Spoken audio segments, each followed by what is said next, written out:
Welcome to Camp Code, a podcast brought to you by Go Camp Pro. We have created and are dedicated to this podcast because we believe that staff training is one of, if not the most important part of your job as a camp director. Staff training is what prepares your staff to care for their campers, to feel confident in their skills, to do their jobs to the best of their ability, and to learn along the way. A well thought out and intentional staff training will help you in more ways than you can imagine, and we need to help each other bring our very best. My name is Ruby Compton, and I'm the Chief Exploration Officer for Ruby Outdoors. Just a fancy way to say that I'm a freelance camp person. I serve camps all over the world, but primarily focus my efforts in Western North Carolina in the heart of the Blue Ridge Mountains, where I live during the year. And you may have noticed that it's just me on the podcast today, and that is because I have a very special guest that we're going to be interviewing, and that's Emma Kennedy. So Emma, will you introduce yourself? Yes, hello everybody. Hi Ruby.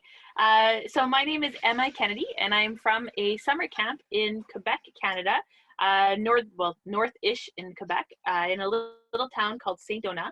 And I am the Director of Operations / kind of General Manager of this camp. Our camp name is Camp La Grande Aventure en anglais, and our mission is to teach English to Francophone campers or second language speaking campers.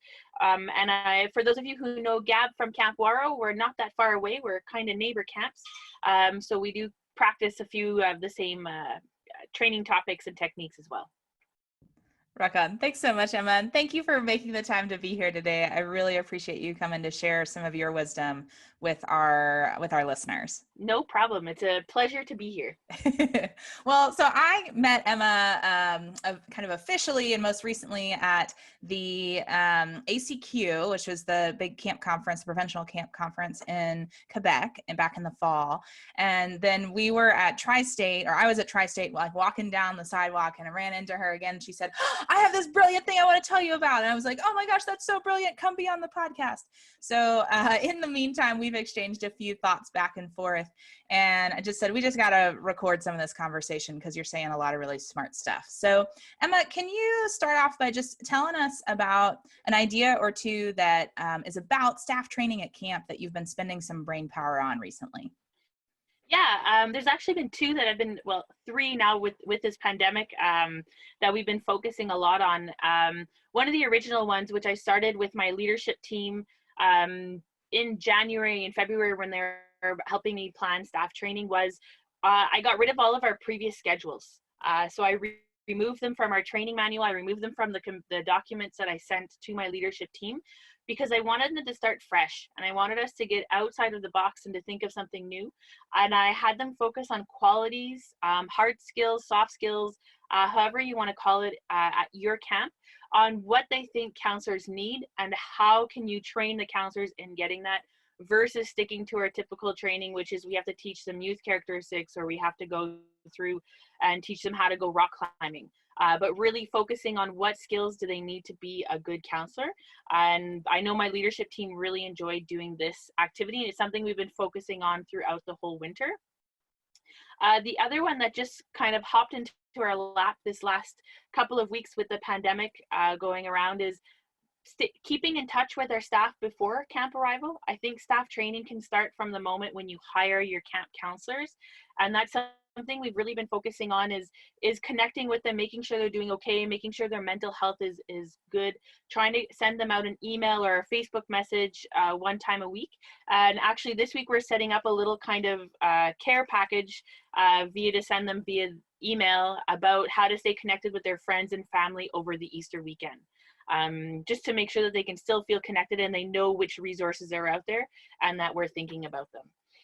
So those are kind of the two main ones we're focused on now. And the one I spoke to Ruby about when we were in Tri-State was I was at a conference with Jack Schott, and they were talking about bringing different cultures into your camp. And one of the things that kind of sparked a light bulb in my head was that sometimes our staff training is very focused on the type of staff that we have, which is often very white, very English staff that come, but thinking about what are the different needs and different ways that different cultures learn, and like how can we adapt our staff training to them, and maybe that can open up our staff training to different ideas. So those are kind of like the three things we're playing around with right now. Oh my gosh. Okay. Yes, I want to dive into each one of those a little bit more. So, can we start with the care package idea and keeping Yeah. in touch with your staff before they arrive? And I think a lot of folks are thinking about this, wondering how to do it, or just like jumping in and doing it right now. So, can you talk a little bit about what are some of the places that you're finding inspiration for these communications with staff? Are there certain websites or resources that you're looking to that you're passing along to them? Yeah. I think one of the main sources that I get a lot of information from is for sure the Summer Camp Professionals Facebook group. I think where it's really a great industry to be part of because there's so many people who share their ideas, and they're not shy of giving kind of their best practices. So I get a lot of ideas from there. I for sure also get a lot of ideas from Travis. He sends out a weekly actually email to a lot of the camps who have signed up with the newsletter, and there's a lot of great ideas in there as well. And then I just kind of Google on the internet. I look for inspirational talks. TED Talks are often really good. One of the ones I just sent to the staff was The Art of Gathering. So Priya Parker, who was at Tri-State, she wrote a book. For those of you who don't know, I read it. It's excellent, great, really great application for camp. And she had me thinking, and so I found a TED Talk to send to my staff when this whole pandemic kind of started. So about 2 weeks ago, for them just to listen to it, and that their gatherings can still happen, and just finding the intention as to why they want to talk to friends, and using Zoom or using Skype or Messenger, however they want to connect, but to make sure that they're still gathering in an intentional way, and gathering to fulfill their needs and the needs of the people around them as well. So that's a little bit of where I get some of my ideas from. I love that. So I am also reading The Art of Gathering right now, which in some ways I feel like is a bit ironic given the, Yeah. the current circumstances. I like rushed and checked it out of the library right after I got home before everything got locked down. Um, I want to kind of off the cuff ask you a question about something that she talks about in there, which is this idea of for gatherings to be more purposeful and meaningful, they need to have some exclusion as part of their um, their like purpose, right? And there Yeah. has to be some, this is what we are, this is what we're not. How do you see that applying in a camp setting? I think, especially when it comes to there's an exclusion, I think one of the first things that you can think of are your returning staff versus your new staff that you've hired that don't really have an idea what they're getting themselves into for the summer.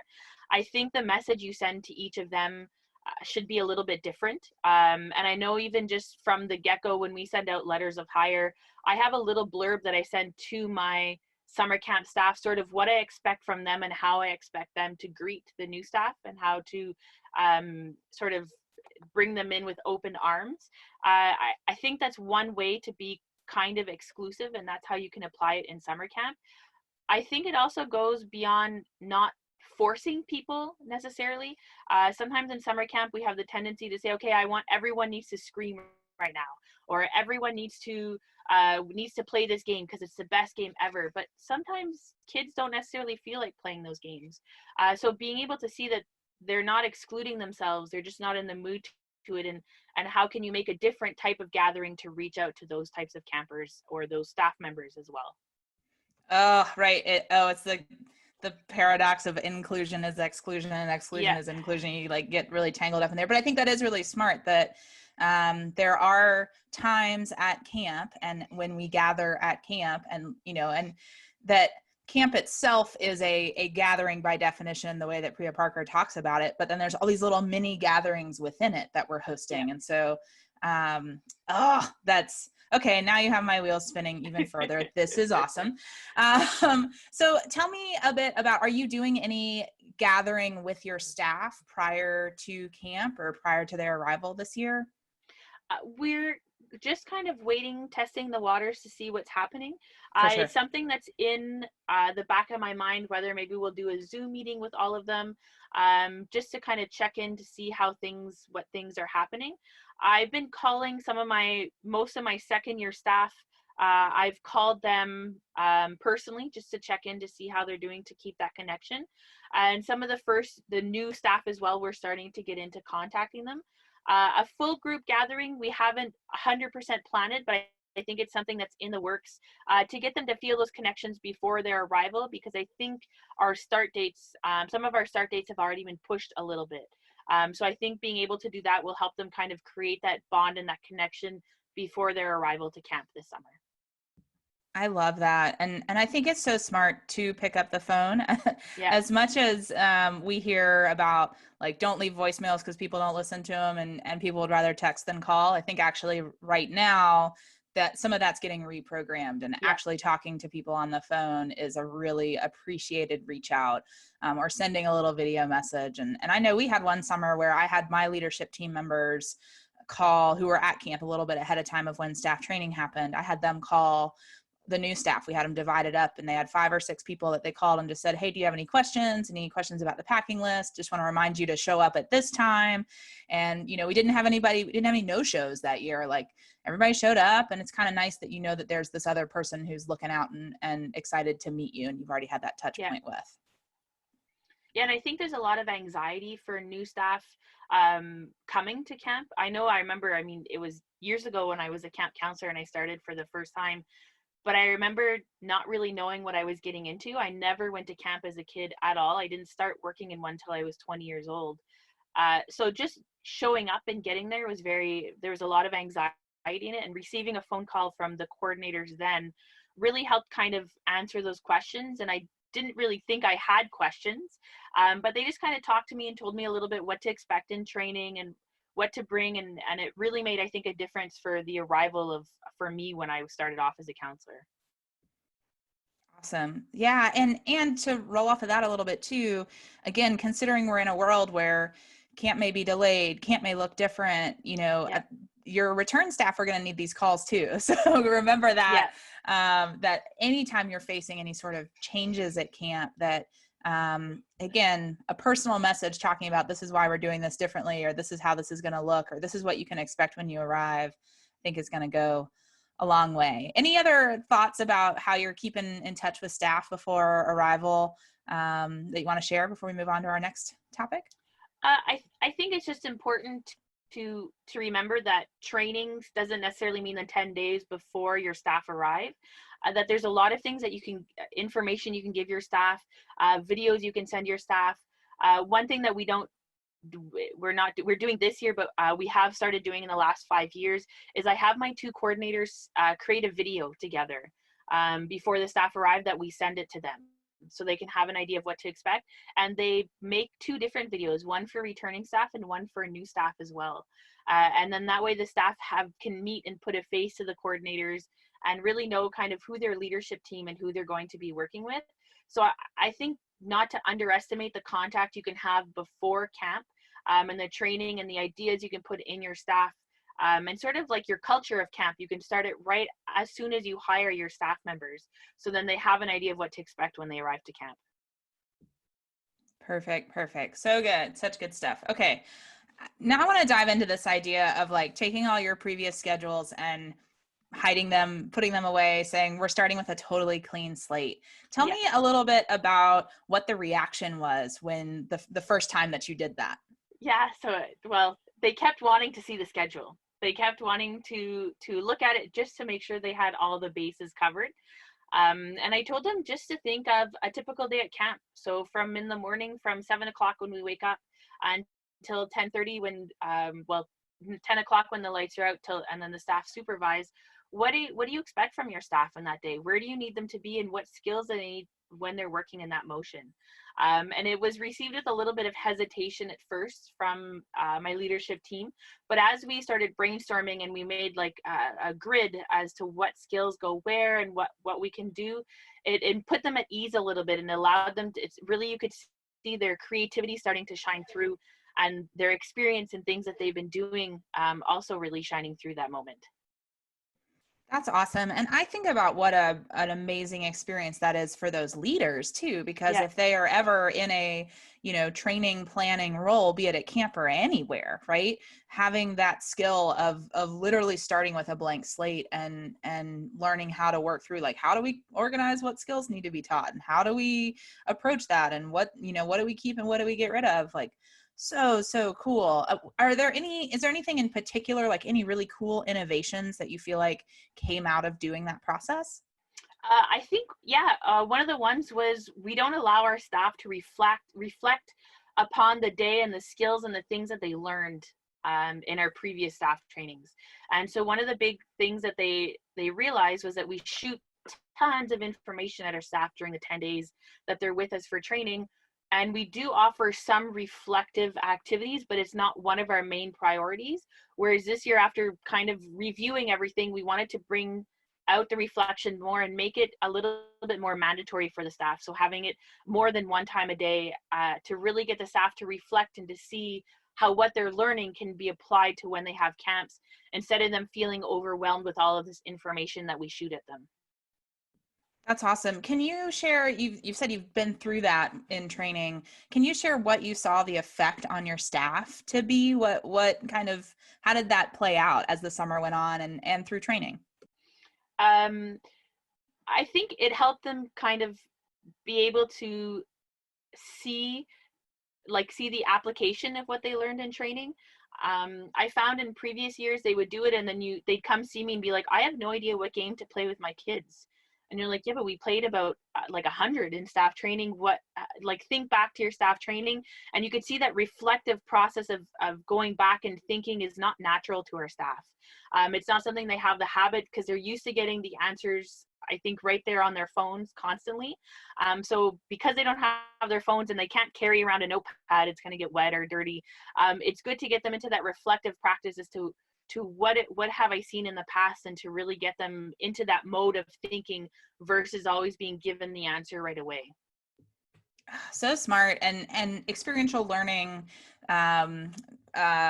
the cycle of experiential learning, like that, there's research behind that. The real learning, it doesn't happen when we're telling them what they're going to do. It doesn't even necessarily happen in the experience. The real learning happens in the reflection. And that's when you go, oh, what did I just learn here? Okay, how is that going to apply going forward?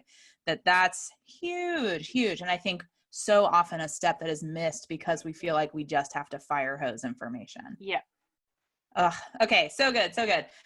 Okay. Well, I am really excited to dig in a little bit further about the session that you went to at Tri-State, talking about different cultures at your camp and how we focus on kind of like the staff that we have and training to that culture. When you were presented with that idea, were there any moments where you went, oh, when I did this in training, I was 100% doing that, right? Like, were there any points that you could reflect on and say, yeah, I'm guilty of this? Absolutely. So the one I went to was with Jack Shot and another guy. I'm sorry, I don't remember offhand exactly what his name is. And they were really specifically talking about the Black population that they had coming, and that it takes a lot of building trust and building that relationship with them before even hiring.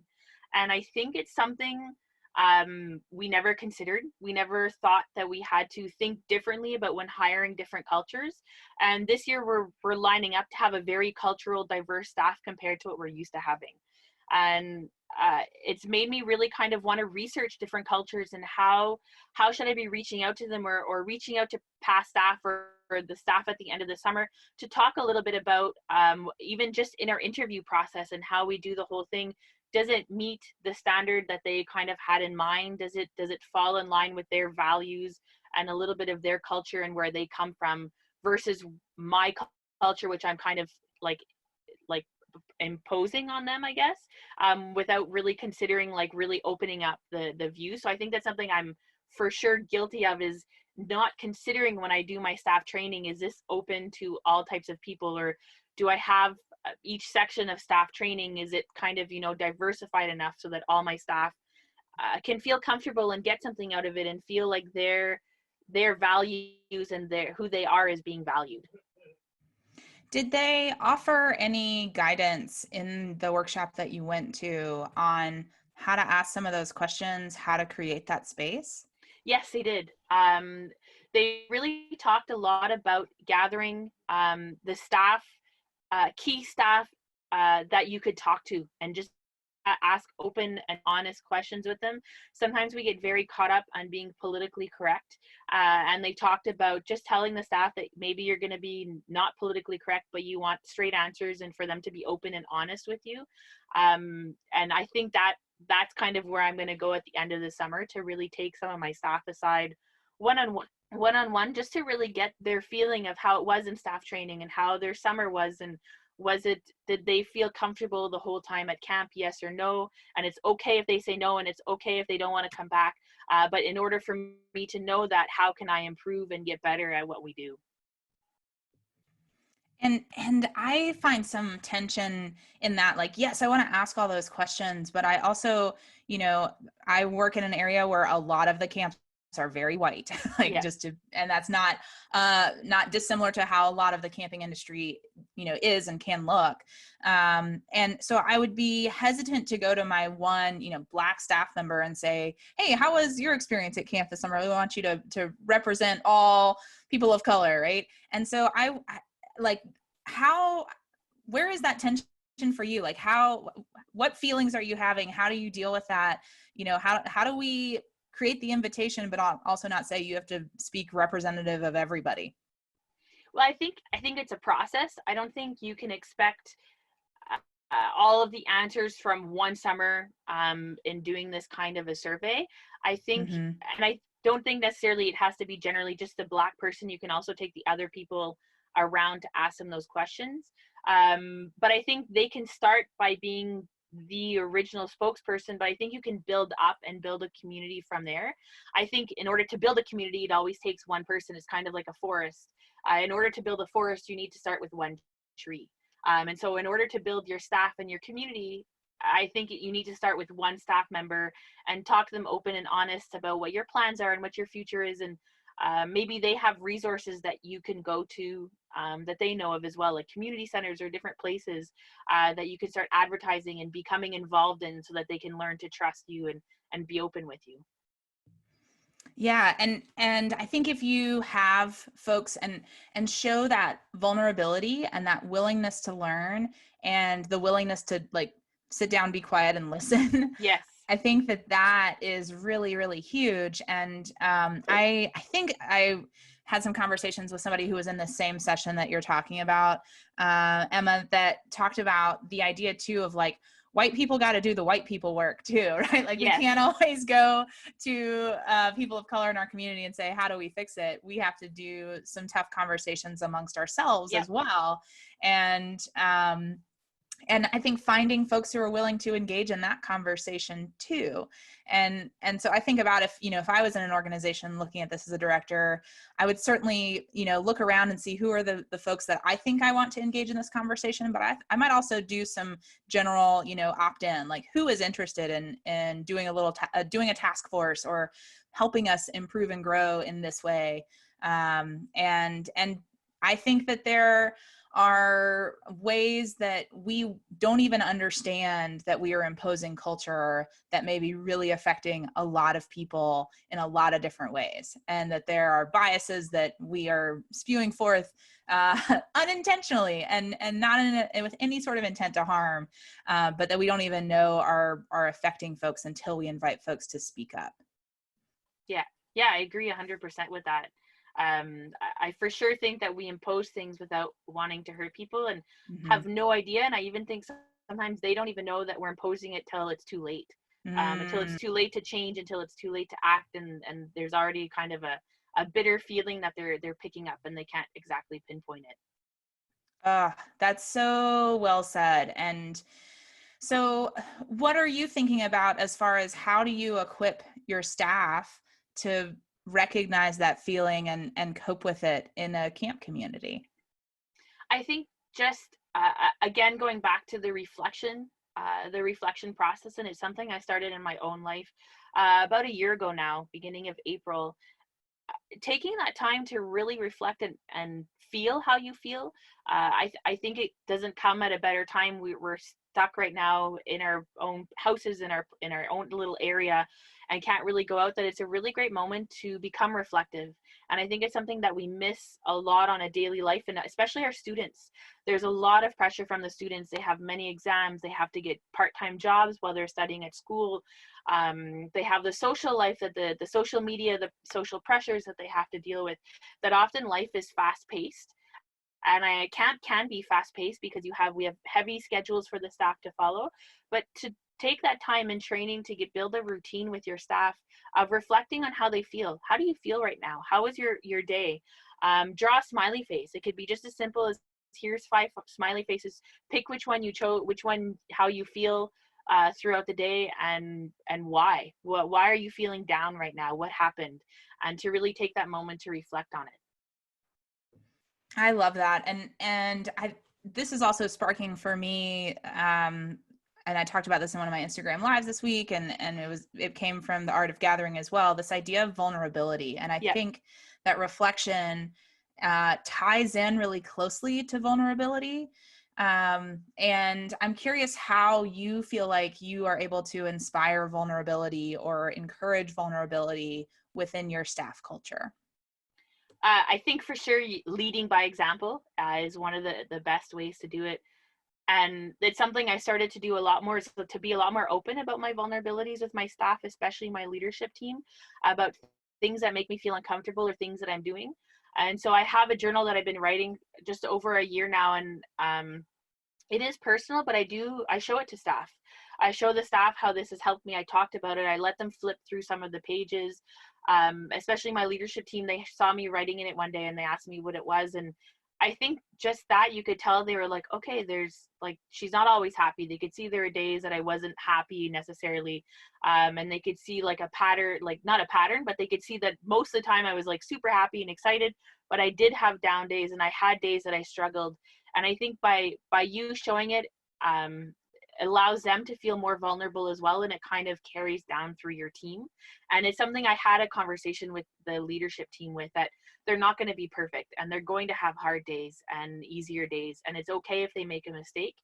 Just to be humble about it and admitting it in front of the staff and talking about it with the staff really gains them a lot of yardage, and gains a lot of respect from their staff, and will allow their staff to become vulnerable and open and talk about it as well.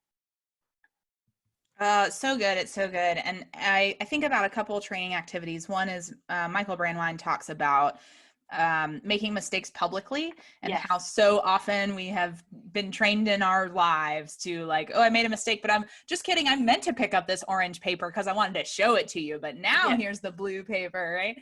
And I think that that's a great way to frame that idea of making mistakes is okay. Yeah. Because when we start talking about vulnerability and leadership, I think people sometimes feel like that means like I have to cry in front of my staff and I have to be angry in front of them. And it's like, no, it's not that exactly. Like, it's okay if those things happen and are expressed in not harmful ways. But there is that line, right? And walking that line is a tricky space to be in, to be vulnerable, but also still like command the leadership that you have. Yeah, and I remember that I was at I did follow one of Michael's conferences about that, and we actually brought, instead of shout outs for a season, we did your mistake of the day, celebrating your mistake of the day. So the staff would share many mistakes that they made throughout the day, rather than saying things that they were proud of, or talking about what other people did. It was really kind of talking about mistakes that they made and what they learned and how they can apply it. Oh, I love that too in the world of social media, right? Where it's like we're seeing everybody's perfect, but and with the filters, but no filter Friday. That's what I'm gonna call it. There it is. That's a good one. Well, Emma, I'm curious if there's any other thoughts that have been spinning in your brain about training, or anything else you wanted to share with our listeners as we wrap up today. I think for sure, just being in the situation of the pandemic, of how can we make things better? I think things are going to change from now on. I think there's going to be a lot of having to be a little bit more careful of how things are run, and a little bit more picky on having kids washing their hands. So I think that's kind of the next step, whether we have camp or not. I'm an optimist, so I'm hoping and thinking we're going to have camp. So I'm still working on a lot of things. But I think thinking about that and adding that more into the staff training, of getting your staff, they're going to have to be a little bit more picky about kids washing their hands and making sure they're taking their showers regularly, and using Purell and stations and things like that, and being able to train our staff to properly do that and to feel supported in that, so that they don't feel overwhelmed when we kind of add that on top of the training topics that we already have. Yeah, and I think your point earlier too of really paying attention to returning staff versus new staff, because Yep. Returning staff are going to be feeling feelings of like, oh, this is different and this is a change, and Yeah. I get it, but it didn't used to be this hard, right? Whereas Yeah. new staff are just it may get lost in translation because there is just that fire hose. So considering that, honoring that, and doing what you can to reinforce those behaviors that you really want to see. Yeah. And I think getting them involved, because our start date was delayed, I plan on actually bringing in for the first time our returning staff before the new staff. We've never done that before. But just being able to do that and putting some of that in the returning staff's hands. Here are some of the new procedures that we have to do. What are the best ways you think we can do that? And giving them a little bit of power over the decision making as well. I think will help them kind of buy into it and become more part of it for the summer.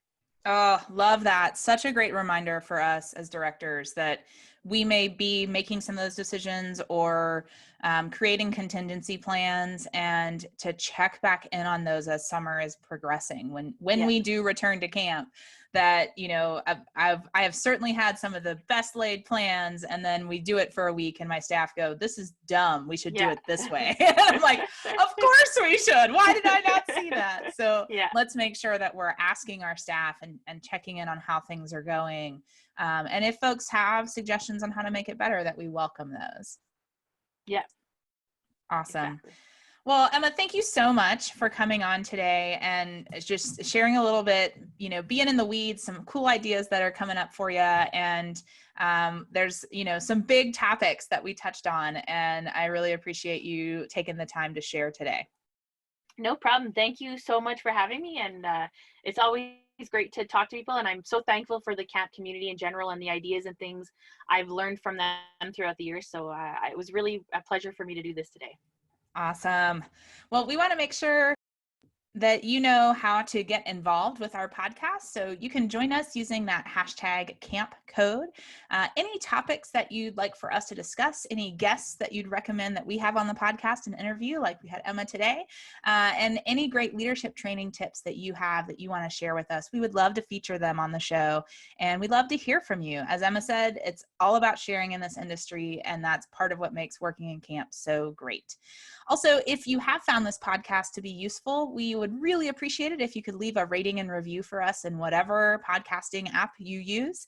And for iTunes, you can specifically leave some love by going to camphacker.tv/cc_iTunes, or you can tweet your love of the show at camphacker.tv/campcodelove. Your feedback helps other people find this show, and it also helps keep us going. We want to make sure you know how to get in touch with us if you have any questions about what you heard today or want to continue the discussion further. So, Emma, how can folks get in touch with you if they want to ask questions or follow up? They can find me through email. So for sure, they can send me an email to lga.emmakennedy. So Emma is spelled EMMAKENNEDY @gmail.com. Or they can contact me on Facebook. My name is EM Kennedy, Kennedy, and I am part of the Summer Camp Professionals group, so you can find me in there if need be. Rock on. And as you all know, you can find me, Ruby, at rubyoutdoors.com. Make sure you get the S in there. And also you can find me on Instagram at Ruby Outdoors and on Twitter at RubyLynn85. So we inserted this podcast into our regular set of programming. And so we'll be back for our next episode talking about keeping staff training fun for a multi-generational staff. And that was actually a listener suggestion. So again, we really appreciate getting those, and don't hesitate to reach out if you have ideas or questions about things you'd like for us to talk about on the show. And our final segment on each podcast is a best practice for leadership training. And we, again, would love to hear some of your most memorable experiences or most effective tips. You can always tell us those by using that hashtag camp code on social media. And today, Emma is going to give us a best practice. Yes, I think one of the great things, because we're a summer camp and the staff live at camp, we always try either an evening or an afternoon in staff training to get them off of the campsite. So one of our sort of classic things that we do is with our van, we take the staff into the little town of St. Donat and we get them ice cream. So just a small ice cream, we support our local community. And at the same time, they're not allowed to bring their cell phones or anything like that. So that they're going really just to bond and to talk and to be in a different area than just to being at camp. And I think it helps with the bonding of our staff during our staff training. I love that. And I'll just add that, like, that could be day camp too, even for Yeah. your day camp training, for your staff to go out together in the mundane world, as Beth likes to call it. Yes. It's really powerful. So I love that. Thanks so much for sharing that, Emma. And once again, thank you so much for being on the show today. I appreciate you sharing your wisdom with our listeners. And to all of our listeners, stay tuned for our next episode. And from all of us here at Camp Code, thanks for the listening, friends.